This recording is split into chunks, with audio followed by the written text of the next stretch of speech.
Good morning and welcome to this week's edition of NCompass Live. I am your host, Krista Porter, here at the Nebraska Library Commission. NCompass Live is the Commission's weekly webinar series where we cover a variety of topics that may be of interest to libraries. We broadcast the show live every Wednesday morning at 10 a.m. Central Time. But if you're unable to join us on Wednesdays, that's fine. We do record the show and it will be posted to our show archives for you to watch later at your convenience. And I will show you at the end of today's show where you can access all of our show recordings. Both the live show and the recordings are free and open to anyone to watch. So please do spread the word to your friends, family, neighbors, colleagues, anyone you think might be interested in any of the topics we have on NCompass Live. For those of you not from Nebraska, the Nebraska Library Commission is the state agency for libraries, so similar to your whatever state library. So we provide training and consulting and databases and grants and resources to all types of libraries in the state. So you will find shows on NCompass Live for all types of libraries. Public, academic, K-12, corrections, museums, historical societies. Really our only criteria is that it's something to do with libraries. Something cool they're doing, something cool we think they could be doing. We bring in guest speakers to the show sometimes from across Nebraska and across the country, actually. But we also have Nebraska Library Commission staff that do presentations for us. And that's what we have today. It is the last Wednesday of the month, which means it is Pretty Sweet Tech Day. Yay! Yeah. Almost every last Wednesday of the month, Amanda Sweet, our technology innovation librarian. Good morning, Amanda. Good morning. She comes on and talks about something tech related, techie related. We do have other shows other times during the month that are tech related as well, but we can depend on Amanda to be here that last Wednesday of the month to talk about it as well. And I said every Wednesday, and I said almost every Wednesday, because sometimes she is not here, and today's show is why she wasn't here last month. Internet Librarian Connect was actually the last week of October. So we changed up the schedule, and so we did not have a Pretty Sweet Tech last month. But Amanda is here today to tell us everything she learned. Well, I don't know about everything, but all the cool things she learned about at Internet Librarian Connect. So I will hand it over to you, Amanda. Sweet.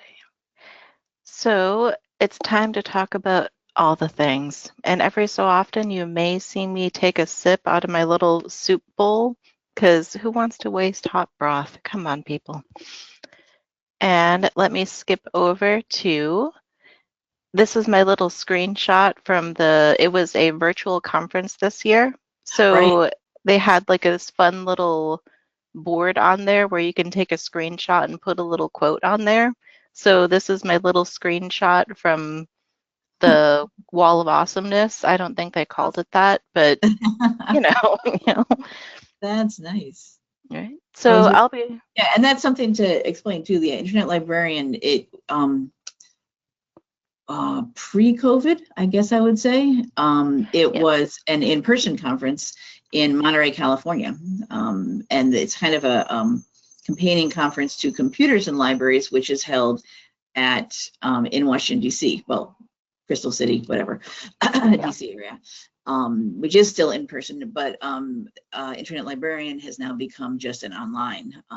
Everything went online when the COVID-19 pandemic started, and they've kept this one as that, which is great, I think. I'm hoping more people are able to attend it now because it does have that full online version.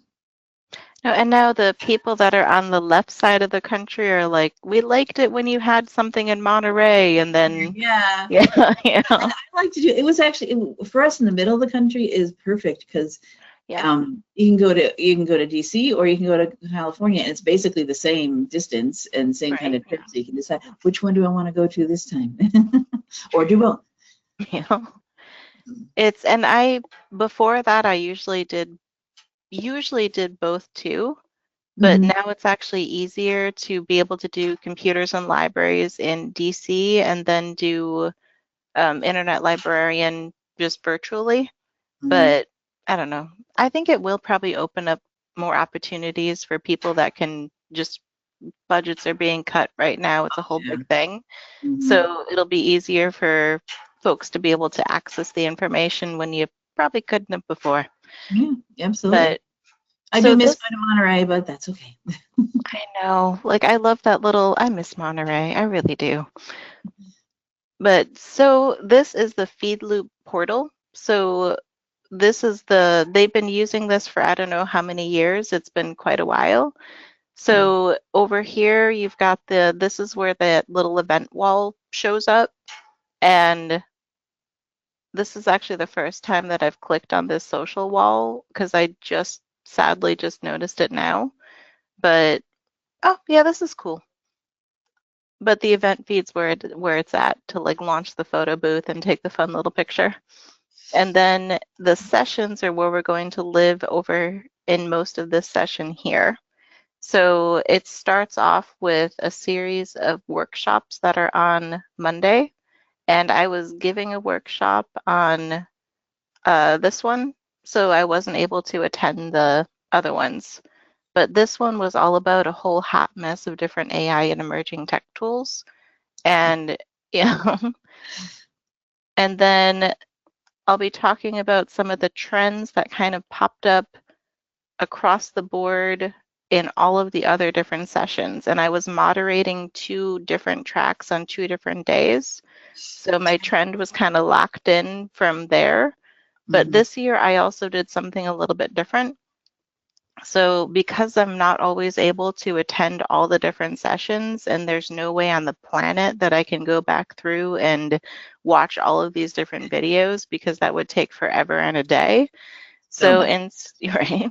So instead I grabbed the sessions that look cool, and I did not grab the workshops because that has a different access level and I wasn't sure if they'd want me to do that. So until I can get the all clear from them, I just left those alone. But I went through and I grabbed the YouTube video link, and then I used a transcriber tool to build a video transcription. And then I fed that into a tool called Notebook LM, which is on my other screen here. And then I use that to interact with the information that I wasn't able to actually go to. So yeah, I loaded in I put all the transcripts all in one giant document. Wow. And it turned into about even just the select sessions that I grabbed turned into about 350 plus pages. Wow, that's a lot. And yeah. And there is no way that I would have time or energy to be able to sift through all that. Like, who has time to do that? So then I started asking it questions. And the first thing that I did was to just say, summarize it, tell me what happened. And then it'll list like the key concepts and ideas and highlight them in a summary. And then I jumped down and said, I asked it to list the AI literacy, and I asked it to list the AI literacy frameworks because I knew that that was a huge topic. But this is where the tool started to kind of break down, because verbally people did not always say the AI literacy framework. They sometimes had them listed on the slide deck, but since they didn't say it out loud, this method didn't grab it. So the way that I started to get around that was you can also, in the feed loop portal, most of the sessions, they'll also load in their slides. So, and of course that one doesn't have it. Let me get one that does. I think this one did. So you can go to the files and grab the slide deck. And then when you load the slide deck into Notebook LM, it'll grab the information from that slide deck too. And this went to, let me see where this loaded to, because it did not go to my download folder.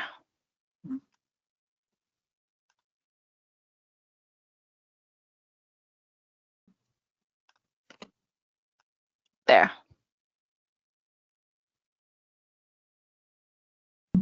And a PowerPoint, so this is telling me that the PowerPoint is not an acceptable format, so you can get around that by exporting it as a PDF.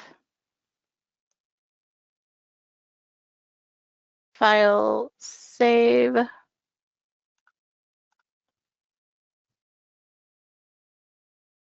And this I'm just going to put into download so it's easier, saving it as a PDF. Save. Now it's publishing. Now the PowerPoint has been converted into a PDF. Now I'll grab that PDF and you can load it into LM. So now this is an additional search reference point. So had I had time, I could have actually grabbed all of the different slide decks and accompanied it with the transcripts, and it would actually improve the information type, like the information output that you can interact with. So that was just kind of a fun thing. Yeah. We have a comment actually from one of our attendees who's from one of our ESUs for our schools that we love Notebook LM. Yeah. It's standard now for all teachers and students who use Google Workspace, which is all of the schools. Right. Yeah. It's a powerful way to use AI and eliminate the hallucinations. Yep. Since it only uses what you give it. That is very important. Yes. Just using AI, nah, it's not fun to deal with.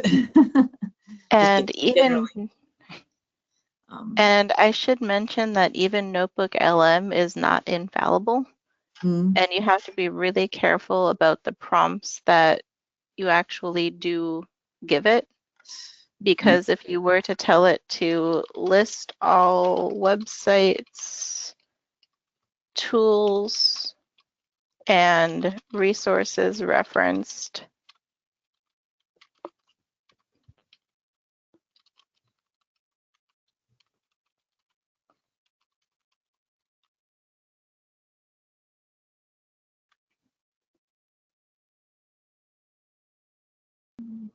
it'll churn through all that different content. And then it'll spit out. I did this yesterday, but for whatever reason, it doesn't show up in my notebook history, which it should, but I can do it again. So now it'll spit this all out because the most common question that I get from libraries is, did you find any recommended tools or resources? And there's always stuff, but there's never time to sift through all of them. So I started using Notebook to generate that. And you can see that it's still going. Well, all of these things, whenever you use AI for anything, of course, you need to use your critical thinking skills whenever you are looking at what you've brought up to make sure, is this correct? Is this actually useful? Yeah. Is this what I really wanted? You can't just, don't just mindlessly take any answer that is given to you. But what I'm looking for is, when I generated this list yesterday, it also brought up references to things like 4chan and things like Stormfront something. And it's because they were technically listed as websites and things that were mentioned during sessions.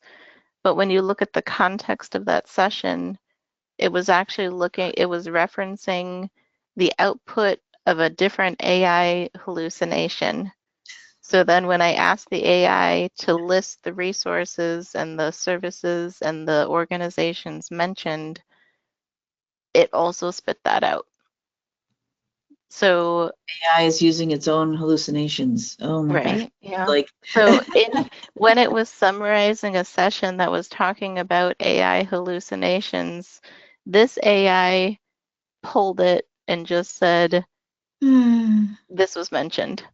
So that's what spit out yesterday. And now I'm checking to see if it spit it out again.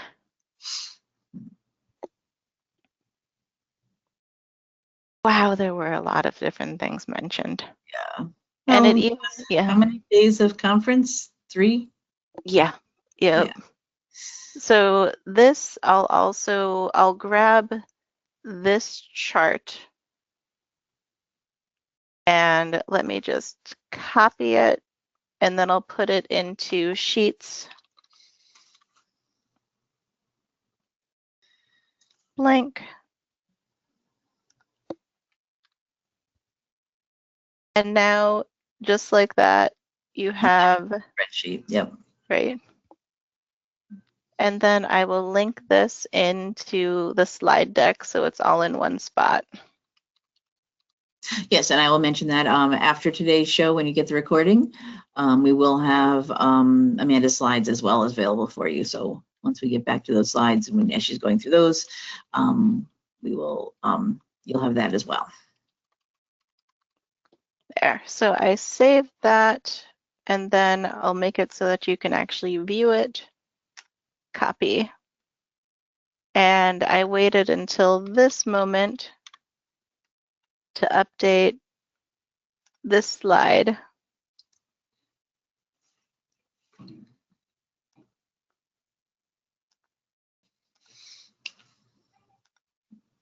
Bam. So now this is the most updated version. Can't And of get better course, than that. Yeah. right? Real fresh, shiny resource. Gotta love it. So let me go over, now that you know kind of the back end of how I started to dig deeper into some of these trends, now is the time that I'll double back and I'll actually go over the trends that I plucked out and that AI helped me pluck out from the sessions that I wasn't able to attend.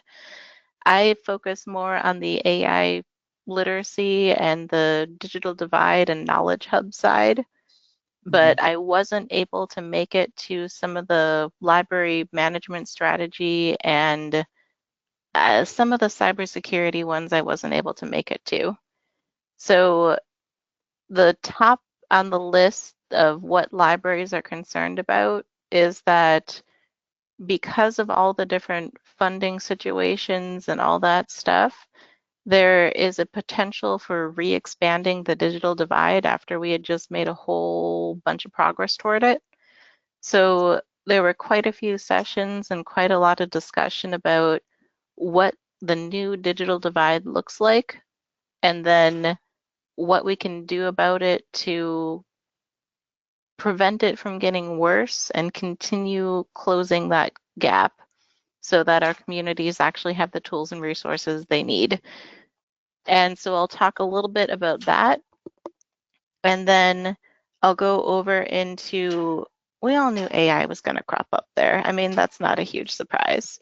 So what did come up was some more of the new AI literacy frameworks and some of the different things that's coming up in how AI is being used as a tool that hackers can use to build better cyber threats. And then AI is also being used as a tool to build better cybersecurity tools that prevent.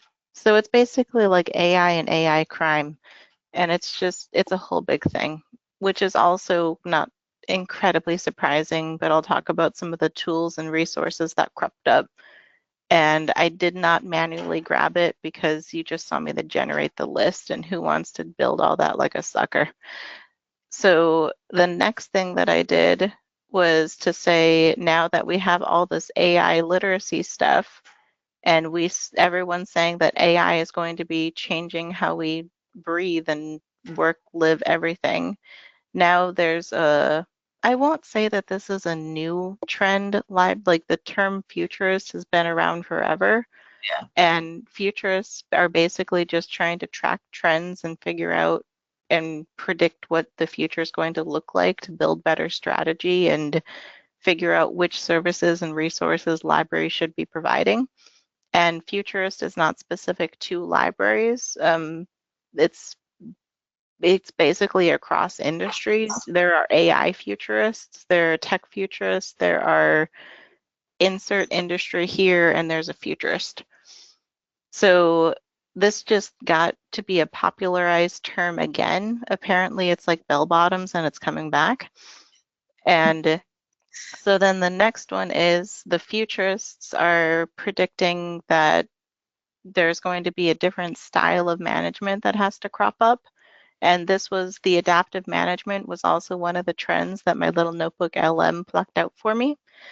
And the different types of skill building. And because there's so many tools and so much change happening in the world of tech and libraries and everything, we're starting to build yet again different types of knowledge hubs and partnerships, coalitions, ecosystems, collaborations, so that we can share resources and start to build this stuff differently. And again, none of this is actually a new thing. In some cases, we have new terminology or new methods for it, but we've always been working together to get stuff done. So it's just new ideas and new mechanisms to get that. And then the last one is while we're revamping what we're doing, we're also revamping our digital presence. So I moderated a cool session about digital walls and knowledge hubs. And they're just, I did a session or two about the ecosystem stuff and how all this stuff is kind of updating, working together, revamping, doing cool stuff. So this is the general area where we're at today. And so to launch into this, I'll start with where we're at with updating the digital divide. And there were quite a few trends about the changes in the Broadband Equity Access and Deployment Program, the BEAD funding. Yes. Yeah, this has been everywhere. So the trends that have been going on are that some of it was pulled, the capacity, like for those who don't have a background on the BEAD funding, the BEAD funding was geared toward providing broadband access to both individuals and the schools, libraries, organizations that need it to provide internet access to everybody who needs it, which is everybody. And we also, that BEAD process was broken down into 3 separate buckets basically. And the first one was a planning grant so that states could get an understanding of what their state actually needed and start getting stakeholders together. So that planning grant already concluded. Most of the plans were finalized back in 2020. They were written in 2023-ish and then finalized in 2024. So that phase was done. The phase after that was supposed to be a capacity grant. And then the capacity grant was between a minimum of $5 million that would be awarded. And I don't remember if there was a maximum, but all these different groups applied for that capacity grant. And then a handful of people were awarded, but then the capacity grant got cut. So that is probably still in court somewhere. I haven't been tracking the court cases, but that the capacity grant that was supposed to be helping the digital skill training and outreach was clipped. And then the third phase of it is providing the broadband access. And that kind of got gummed up in the works because there was a disagreement about which type and the phrasing and how all they that changed stuff. the Yeah. criteria after this program was already in effect with the new government we have in place right now, they changed the criteria for what it would be. Originally, Yep. it was going to be fiber, which is what everyone's like, yes, absolutely, fiber broadband is the way to go, is the future. But they changed it to not focus on fiber, and now some of the money Satellite. required to be using satellite, things like Starlink and whatnot. I don't know what that's all about. So unfortunately, it is not, the money's there and being sent out, but it is now designated not for full-on fiber everywhere, but I think the wording was something like whatever is the cheapest or most cost-effective or something, and that made it be more satellite. I'm just guessing on that. I can't remember exactly. But some places will get fiber using it. Some places, unfortunately, very rural places, will go satellite, and people already live in those areas know that that is not reliable and is not good enough. Yeah. But because of the current government that we have and the people that were involved in it, it got changed. So. Yeah. And Krista, you may be able to speak better to the Universal Service Fund issues that are going on too. Well, right now it's great. Actually, it's okay. Universal Service Fund, that is E-rate. I am the state E-rate coordinator for public libraries here in Nebraska, so I do training and help our libraries apply for that. Schools and libraries can receive a discount on their monthly internet costs and any equipment needed to purchase to make those internet work, routers, switches, etc.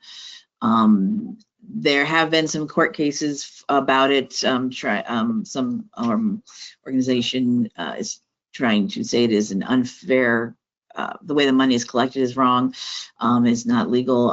Every time they go to court, they get knocked down. So it's not, it's fine right now. E-rate is out there. You can apply for next year. I just posted yesterday my recording of the training that I do.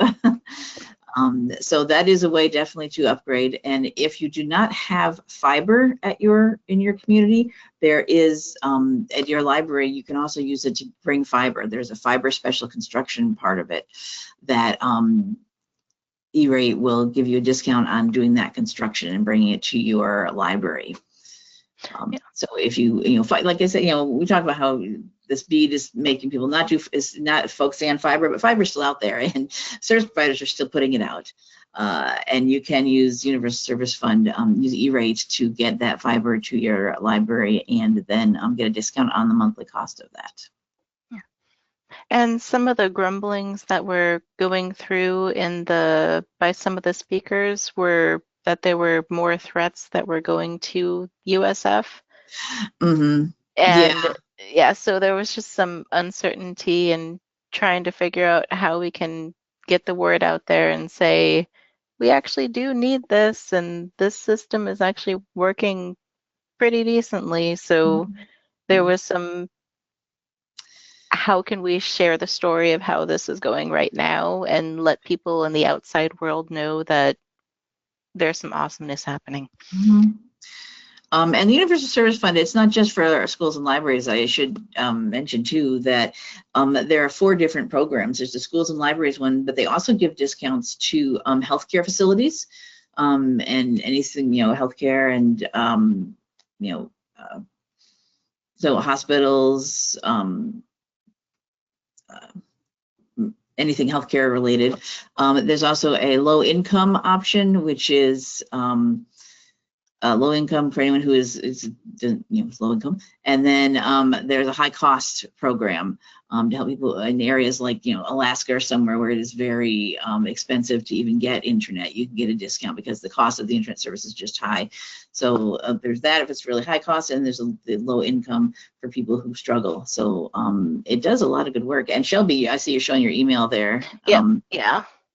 Shelby is a great group to be keeping an eye on. That schools, healthcare, libraries, broadband group, and they do a lot of advocacy and training and information about it, and keep an eye on it for us. And if you want to know which potential threats and the current ongoing court cases, they've been tracking all of it. So the Shelby is where you want to go if you're worried about where this is, like what's happening with the Universal Service Fund and what you can do about it. So do not pass go directly to Shelby. And I guess I should probably also add that I'll add it as a resource list. Schools, Health, and Libraries Broadband Coalition. Yeah, I was trying to remember exactly what the whole acronym was. I couldn't remember it to save my life, so I had to go to the site. And I will go to, I'll just pop that here.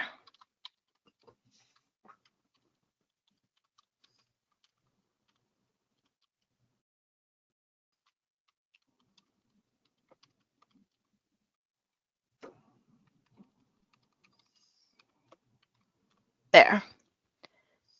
And okay, so then there are also, we all know that I am like the Institute Museum Library Services has been kind of on shaky ground for the last, what, 10, 11 months now.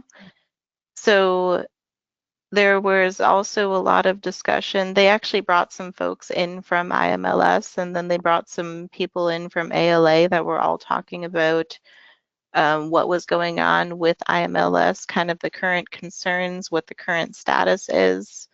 And there was it was actually only probably not even a month after the end of this conference. It was maybe a week or two after, and they got the first court case finding that was out of, I want to say Maine, but Yeah, there was a couple of different cases about it, and both of them now have been decided in favor of IMLS and say yes, the current government was trying to actually shut down IMLS entirely and eliminate it. And the court case for that was out of most recent one just last week or this week, out of Rhode Island. Last week it has been determined in favor of saying that the executive order to eliminate IMLS was illegal. So that was just last week, that update. So that's that executive order you got there and getting one in March. Yeah. That was this was the court case out of Rhode Island, was the attorney generals from like 21 different states.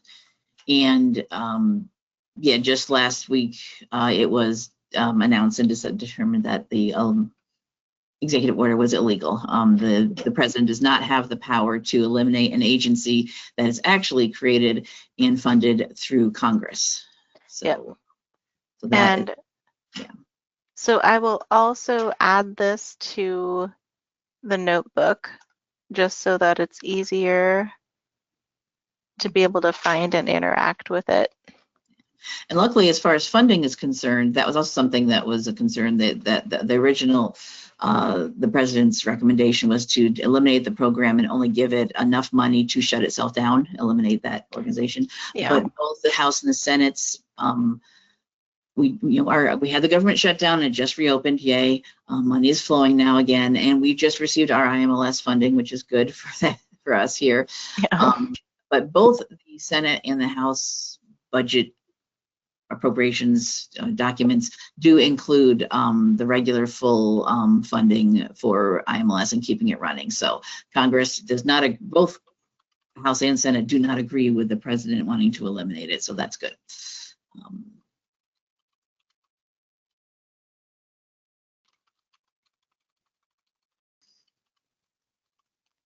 So it is definitely something that a lot of people are concerned about, of course, in the library world, what's going on with it, but things seem to be moving in a positive direction. And so in the notebook, I'll just update, I'll add the key points and the update of where IMLS is right now. And then it'll also grab some of the key court cases and the key talking points. So this will all be summarized and it's based off of what just happened in that session. And so it'll be based on the information from the folks in IMLS and the people that are closest to the problem. And yeah, so that's popped in there now. Nice. And the next thing is, so you want to go full screen again there? Yeah. Get that presenter view, whatever the heck it is. Yeah. So the next major trend on here was the AI literacy, and the most helpful things that I found in here and that I popped into the Notebook LM already were what are the key areas in AI literacy that we should be focusing on. And what I couldn't find that I found in elsewhere, so I added it in the slides here, were the actual AI frameworks. So I grabbed the AI literacy frameworks that I know about, and these are the ones that I couldn't find referenced either verbally or in the slides, so it was easier to just put them here elsewhere. So this AI lit framework is actually based out of Europe, and Europe right now has some of the most fine-tuned and I won't say strict, but like they've been working on it for longer, and they have more of a fine-tuned model with more voices in the room. So this AI lit framework, it is based off of in part some of the other frameworks that were listed on here. So I separated it out into two different buckets. There's the K through 12 that's geared toward teachers, like the educators and the students. And then there is the AI adult literacy framework. And there's also current and ongoing research into how these frameworks should be built and which areas of AI literacy we should be focusing on. So I linked over to this AI literacy for low digital skills because that's going to be a good chunk of the people that we're working with in school and public libraries. And this was research that came out of the Good Things Foundation, and they were talking all about how can we help support the people who barely know what a computer is, and how can we help support the people that are just getting caught up in social and figuring out social media. So we have all these libraries that are offering what is a computer session, but these same people, as soon as they get connected online, they're bombarded with AI that they don't know is powering half the tools that they're already using. So this research was talking about how we can better understand what our communities are facing in that way. And this was done in the UK, but the findings are pretty universal everywhere. So jumping down here, which is, and this is true of almost all research findings, like the really good research, you read it and say, oh yeah, obviously. So my favorite one was engagement with AI support is more likely if foundational digital skills are in place. And it's like, yeah, that makes sense. But I'm Yep. glad the research is supporting it. And so this is a good place to start looking if you are wanting to figure out how to reach a service population that is not even paying attention to AI, but they probably should be. So that's a good resource. And again, this one was not referenced. Most of the ones on this page were not referenced in any of the sessions. I just popped them in because they're helpful. And the AI literacy teaching guide was actually geared toward professors and other educators that were reaching an adult audience. But the framework was also in part based on some of the K-12 literacy, but it was just aged up a little bit. And there's also resources that are geared toward helping business leaders and helping organizations embed AI literacy and write AI policies. But I separated the frameworks that we use to teach and engage people in AI with the policies that are being used to help libraries, help organizations, and help guide the use of AI within libraries and organizations. I did not include as many that were geared toward businesses because there were already some awesome resources that are geared specifically toward libraries. I recommend looking at this curated list from Robin Hastings, and she already went through and found examples of AI policies in libraries. So she ran, and I don't know if she used AI to do it or if she just scanned through and started finding them. But these are, you can click on to any one of these, and I wonder if, is this our Hastings Public Library? I don't know. HastingsPublicLibrary.org. Um, There may and may not be more than one Hastings Public Library. There usually is. But yeah, it's a toss-up. It only links to the PDF. Let's see.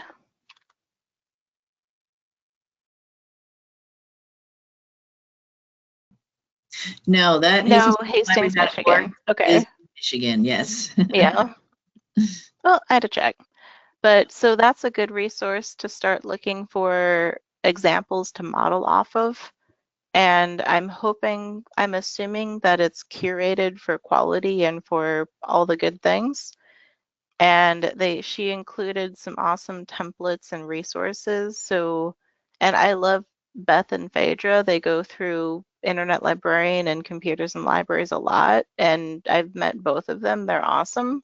So this book is also a really cool one to um, understand and explain AI in a way that is understandable to the general public. And they can both talk in like the techie language that would make a librarian's eyes roll to the back of their head, but they wrote the book for like real average, like the average person, which I am grateful for it. And so these are, yeah, just check it out. They did some cool stuff. And David R. Lankes was also another speaker that was at the conference now. And he did a keynote on AI, which is also fed into the notebook. And there's also, he did a co-session with Eric out of, he's based out of Europe, and I cannot for the life of me remember which country right now. I will remember as soon as this is done, probably. But he talks a lot about AI, and this time they did it together. So they were one of the ones that were tracking the library futurist trends and talking about what libraries should be doing to track all this stuff in the near future. So every time this is my website, this I put together, but every time I find a new trend or a new resource or a new something, I pop it into here. So you can also find a collection of activities by age range, and you can find out what AI is, including not just generative AI, but you can find computer vision is how a computer can identify if there is a root rot on an apple, and then it works with an automation system to route that apple over to either toss it in the garbage, or if it's a bruised up apple, it'll shoot it over to like a apple cider processing, and then if it's a good looking apple, it'll process it over to um, the apples that are going to be publicly available in the bin and sold in the store.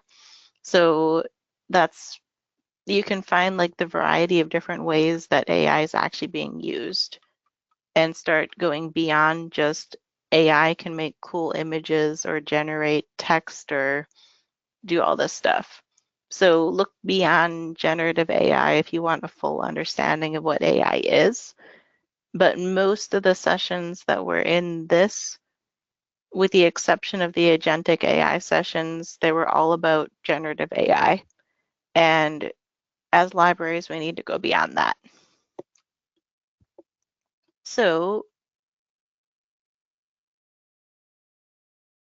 just take a gander, it's in there.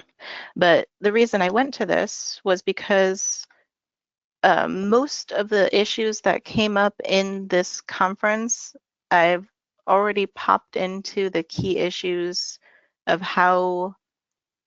what we should be thinking about, worrying about, paying attention to in AI.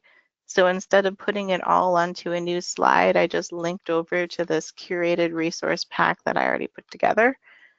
And you can also take a look at how AI policy is happening on a nationwide, state, industry, then individual agencies and organizations, universities, nonprofits, and then there's also a global guidance. So there's just a hot mess of AI policy and regulation that we're all trying to navigate. And each state has like a patchwork of AI. So when we're trying to collaborate together across different states, we're all navigating a slightly different variation of what is and is not allowed in AI. So it's just if you're a library that is working with a regional coalition, you might be operating under slightly different rules based on where you're at. So it's something to look at. And okay, so I gave you that. I'm going to close this. I will close this. Closing. Leave that open. You have just thank you for sharing the AI frameworks. They're very helpful for the work they do at the school. Yeah. Beautiful. And yes, schools, the K-12 frameworks have also been adapted for most universities too. So they're helpful. And I also linked over to, this is the list of the full tools. So I just wanted to double check and make sure that that link worked. Brian has been doing a similar thing that I've been doing, and he's been curating and gathering AI tools. He put his here. So you can flip through here if you want recommendations of different tools that will generate content, help marketing, and all that different stuff. So I linked over to that one. And you have my activity list, and some of that is based off of what I've stumbled across at conferences. Some of it I've searched out and found, and some of it I stumbled across the actual vendor, and it was just easier for me to pop it in one spot. So there it is. And then I talked about library futurists and strategy already, but as I was building the slide, I found out that Notebook LM did it better. So instead of copying and pasting everything in there, I'm going to link over to Notebook LM. And this is when I stopped trying to be better than Notebook LM and just accepted my fate. And I'm going to grab here. So what I will do right now is pop up to the top here. Wow, that is a lot of resources.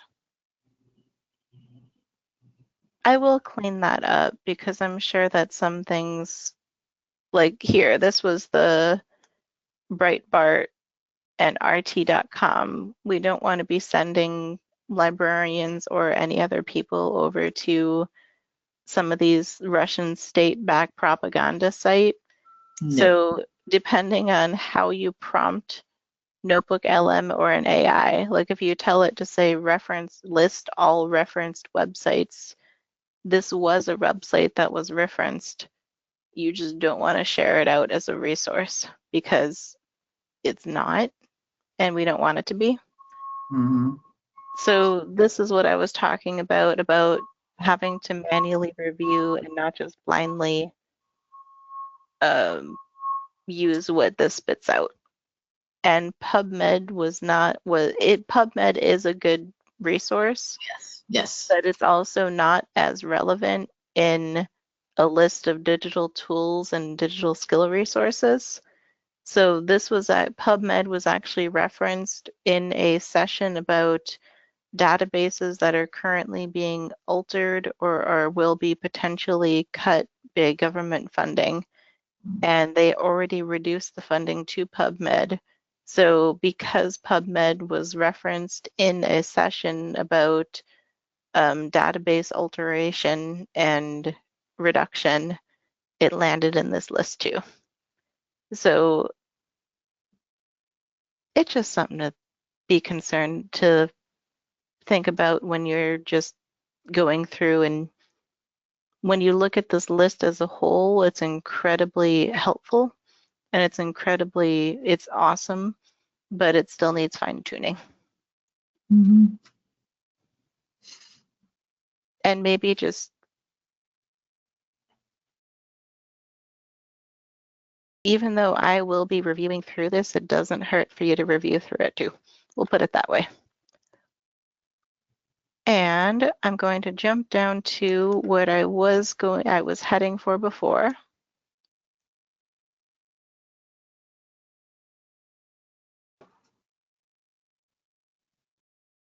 And here. So what I will do is I'm going to grab this little chunk right here, and I'll pop it into a separate Google Doc and link it in through the sheets. So this is also the baseline of how you can start building out a knowledge hub. Because when you are trying to link together resources that have been generated by multiple different sources, the most common question that I get from libraries here and libraries that are attending some of these sessions is, how can I start to link and curate these information resources? And Google Drive is a surprisingly overlooked resource. Mm.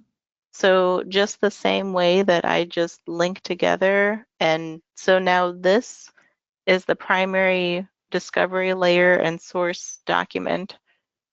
And instead of trying to build a file directory that is stored locally that I have to upload and continually update, I just link over to a live link to Google Docs, and any change that I made is updated in real time, and you just click over the link and say Library Futurists Trends CIL 2025. No, And then Internet Library. oh, I just wrote my I just accepted the session thing from CIL, so I just wrote CIL like 3 times on the thing. But no, this one IL.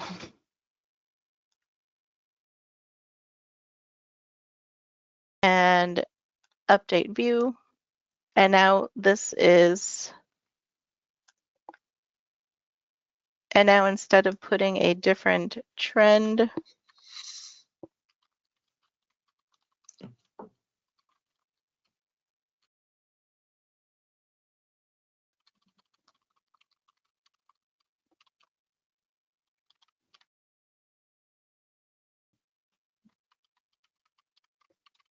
there.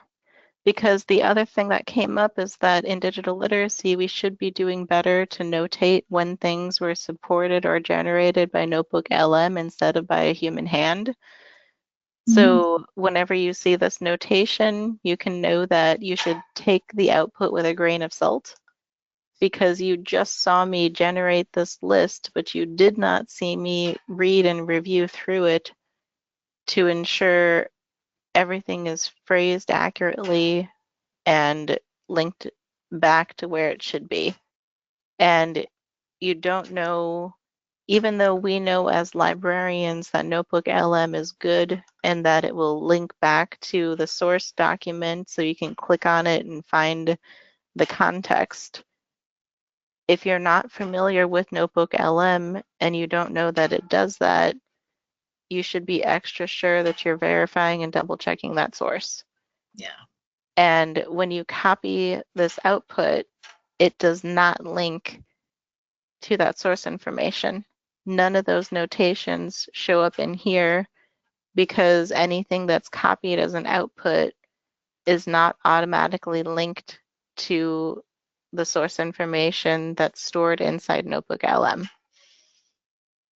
So it's a whole thing. But it is helpful. And you already know the methodology that I use to generate this information. So you are halfway there for verifying AI literacy and making sure that information is accurate. And good times were had by all. So now I can delete this. And the Knowledge Hub is all here. Cool. So this actually encompasses both of these panels here. So the only thing that is missing is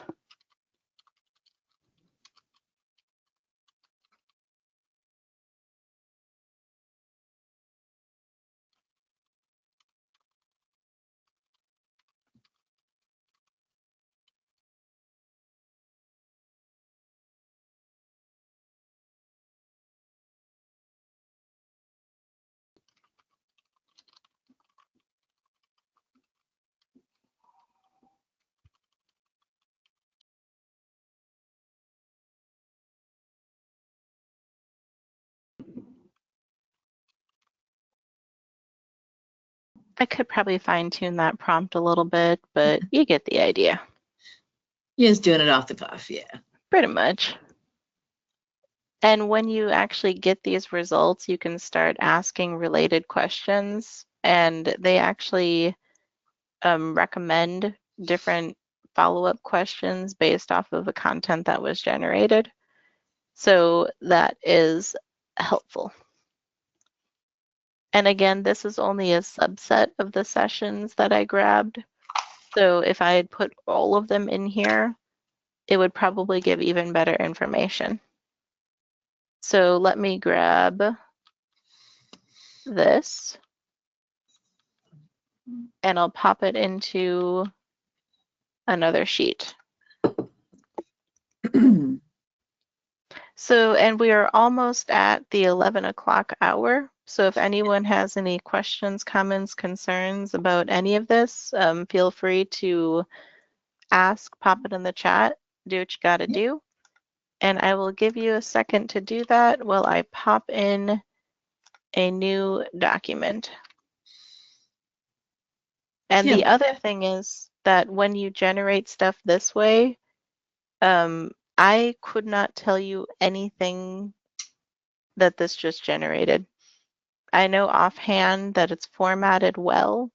I know that it is related to a lot of the issues that came up in other sessions that I did attend, but I don't know if it actually did grab the best information that I would have actually put forth. And I could not tell you, I did not remember, retain, process any of the information that was just spit out in this document. I just know that it was based on source information. So when I go help other libraries and they ask me anything about any of these key questions here, I can't answer it because AI just generated it. All I can do is send them over to this little panel, but I can answer the questions about AI literacy, data science, all that different stuff that I actually did attend and do the work to build out. So if anyone asks me questions about this stuff, I can't help you. If anyone asks me questions about the first half of this, I can. Yeah. If anybody does have any questions, I don't know. I believe you might have still a few more slides to go through, Amanda, or the things to wrap up. Let me pop this in, and then that's more or less, I think I plowed through the vast majority of the trends that were on here. And the only one that I did not get to is the revamping digital presence. We can go ahead and go that. Yeah, if anybody does have any questions or thoughts about anything Amanda's presenting, go ahead and type in the questions section. But we will let you finish up here. We don't need to cut off at 11 just because it was at 11. But if you want to go over the digital presence, revamping digital presence for a bit, that's not a problem. If anybody only allotted an hour for today's show, that's okay. You can drop off if you need to. The whole thing's being recorded, so you can we'll be able to watch the whole thing later at your convenience. And of course, the slides will be available as well. Yep. And so the revamping digital presence is mostly that libraries are trying to compete with AI and trying to compete with the new and amazing tools that are coming out by Google and Amazon AWS and all these different sources. Mm-hmm. So now everyone is, the people that use tools like Amazon that are trying to navigate and find resources, and then they get the recommendations based on what you just searched. Libraries are kind of working to update and improve their discovery layer. So a good chunk of this was about the vendors that supply these databases to libraries that are putting in the work to improve their online presence. But where people are struggling are with the schools, universities, and anyone who makes their own in-house databases and vets out their own resources. Because now the new question is that now that we have things like Notebook LM, do we need libraries that are building out the LibGuides? And the answer is yes, but we need to be able to explain why that is a yes. So, and we also need to be able to present our information in a way that engages, that is visually appealing, and that is easily laid out. Because the old way of just popping things out onto a page and just saying search for it it doesn't work. Yeah. Because in order to search for it, you have to know what to search for. And most people are going to these large scale websites because they want to know what you have. And if the only way that they can find what you have is to search for it, but they don't know what to search for, then you're not going to get anyone using their thing because they don't know that your thing exists. Like if you were to go to the commission website and find out if there is a which kind of tech gadgets are available, right now you need to know that it's called tech kits of the mail or tech kits. And if you search for gadgets, nothing pops up. And so that's one of the things that people are looking at, is to revamp the way that people find things and starting to leverage those AI tools and semantic searches and embedding it into their current online presence so that we all, as libraries, we all look as good as the Googles and the Amazons and the other organizations of the world. And now we're trying to, but we as libraries have the same access to Google and all these different tools that are already out there. We just have to use them. So there's Google provides a semantic search, and Amazon AWS provides a semantic search that can be embedded into any website that's hosted or used or even adjacent to their services. So yeah, we're not Amazon, but we still have access to the same tools. And then that just means going back and taking the time to find it, use it, learn it, and revamp it. So that's the digital, that's updating our databases and updating our web presence and updating the way that people interact and view libraries, because we don't want them to see just a bunch of stuff on a screen and say, well, libraries are old, they can't do anything, and then go over to Google. So the other thing is that we're looking more at digital engagement environments and how we can start building out. One of the tracks that I moderated was actually about building out an entire digital wall.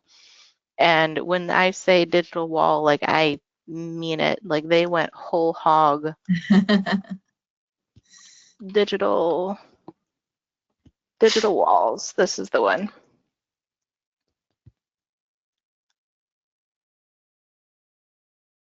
Oh, I was hoping, so it was Santiago Gomez from Edmonton Public, and I was hoping that he would have uploaded his files, but I'm going to skip forward.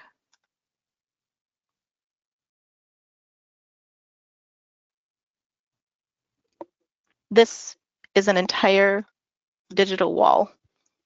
Wow. Like this is like full on whole hog.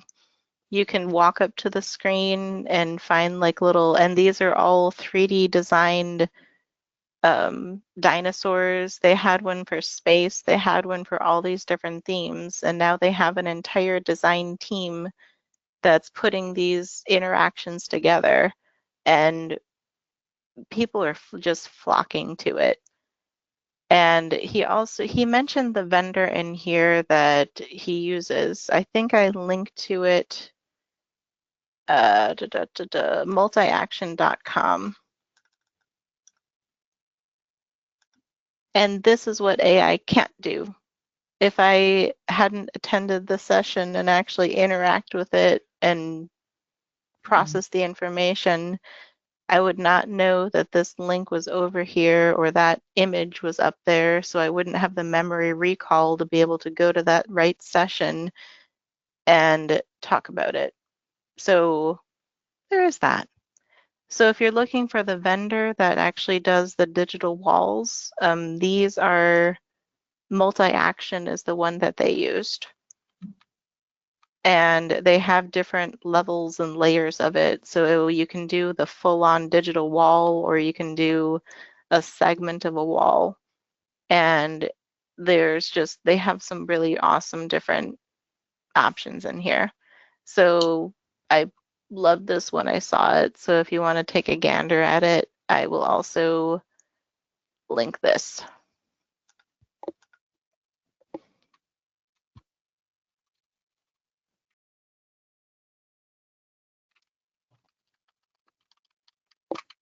There.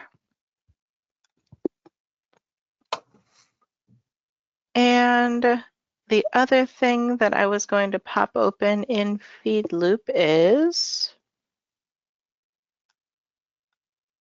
actually it's the first half of this session.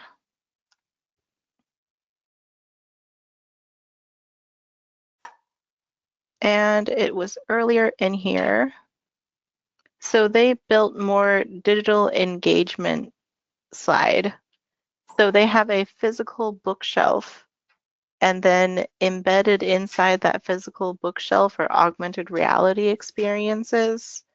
And then they also have different ways to interact and explore their collection using a digital layer.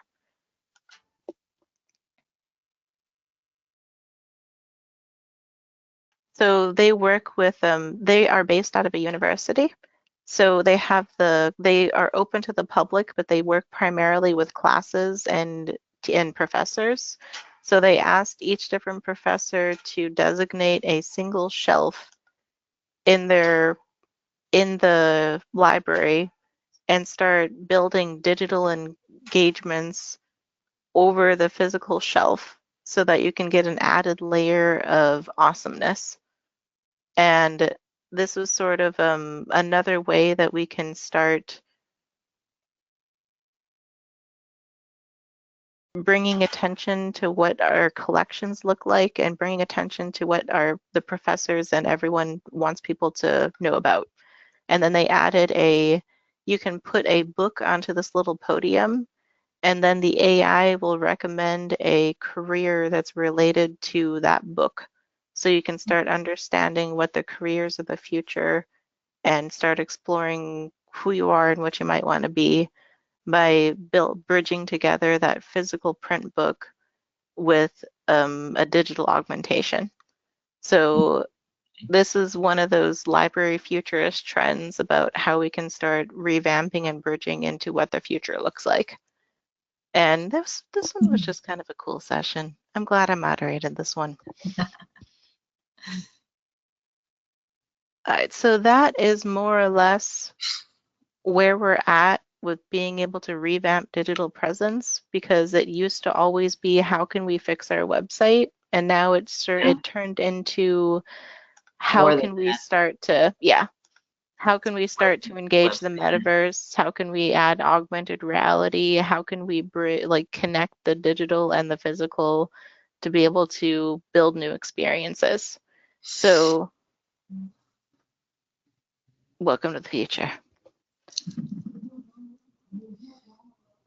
And there were way more trends, but it's 11:12 and you got the general gist. Yeah. So if anyone has any questions, feel free to pop them in or shoot me an email. I am presently adding the question slide to this. Oops. Oh, you're copying that one over. Yeah. Yep. I forgot to add the question and information slide, so it'll be fine. And done. I suppose I can also pretty up some of these slides too. I usually have more of a background color information to it, but I was playing with AI too much, so that didn't happen. It's all right. It's got all the good information in there. There we go. We'll call And that good. Put the link to it. Yeah, Amanda will share the link. Usually I do more visuals that look like that, but it works.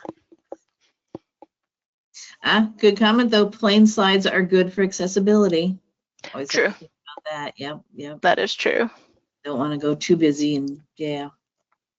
But when you feed the slides into an AI model, it'll extract the text only and ignore any visuals. So there is that too. So you can actually make slides accessible by feeding it through an AI tool that will extract text only. So even if a screen reader can't read a visual image, there's now a AI tool that you can load an image into it and it will extract all text. Yeah, just give you what you need. Yeah. Yeah. And you can feed that to the screen reader or use that as your alt text so that a screen reader can actually engage with it. Nice. Good times. All right. I think we will work on wrapping things up then. Yeah. Amanda, you can send me the link to the slides there.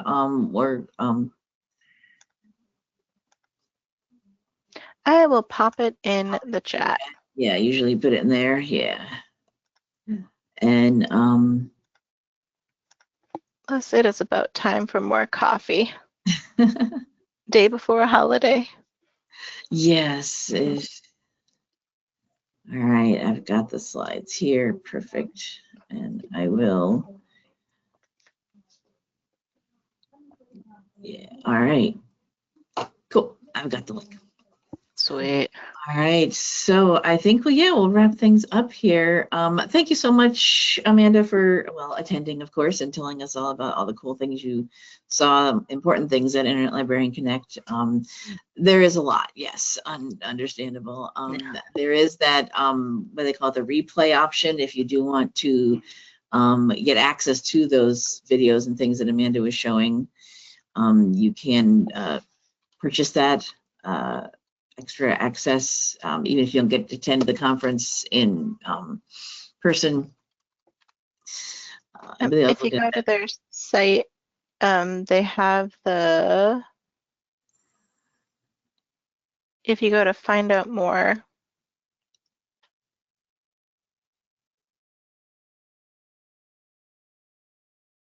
come on, it's taking a hot second to load. And there's a replay pass.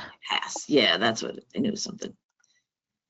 Looks like it's $2.99 for through the end of the year. You'd have access to it. You didn't want to get all the end of watching those videos, seeing those things. If people did have their slides up, download them from there.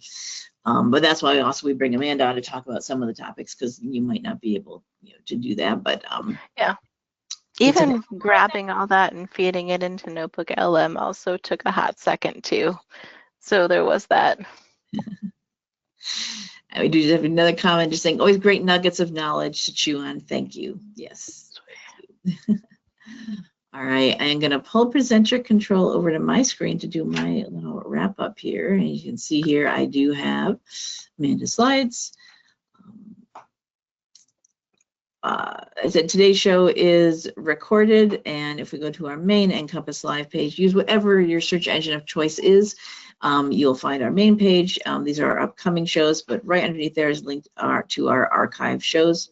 Today's will be at the top of the page here. Because of the Thanksgiving holiday coming up, we are actually closed the next 2 days. I'm going to have today's recording up by the end of the day today, so that they're and ready for everyone.